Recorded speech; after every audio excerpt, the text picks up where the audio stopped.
Сәлем оқырмандар, бүгін сіздермен қыстың күніне арнап укроп, петрушка, көкпияз қатыратын боламыз. Ешқандай сулы болып, мұзғатып қалмайды. Кез келген уақытта қолдана берсеңіздер болады. Жақсылап осылай жіптерін алып, жақсылап араларын барлығын жуып, ішіндегі артық шөптерін, осылай мусорларын алып тастайтын боламыз. Және де осылай шашыққа немесе салфеткеге жақсылап араларын ашып, жайып алатын боламыз. Толықтай кебуі қажет. Су болса, мұз болып қатып қалатын болады.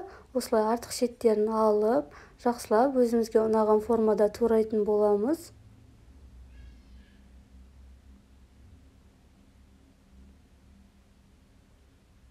Қыстың күнінде кішкене жазда арзан болады, қысқа қарағанда, және де кез келген уақытта іздеп жүрмейсіздер. Осы морозильниктен алып, тамақтарға қоса бересіздер.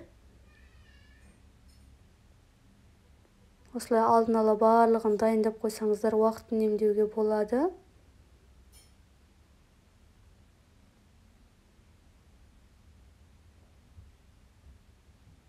Өздеріңізге ұнаған кез келген шөпті, киімза барлығын осылай қатыра бересіздер. Ең бастысы тазалап, жуылып, жақсылап кептіріп алсаңыздар болды. Асықпай кептіріп алу қажет. Комментарийға жазып кетіңіздер, сіздерде осылай қатырасыздар ма, немесе сіздерге қыстың күні алған ұнай ма.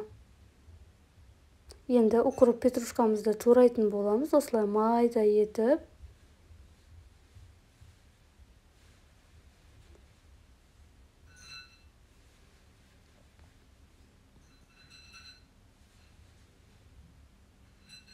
Менің каналыма тіркелмеген болсаңыз, тіркеліп қойыңыз.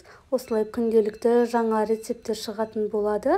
Менің каналымнан түрлі банка, тәттілердің, тағамдардың рецептісін таба аласыздар. Осылай дайын болды.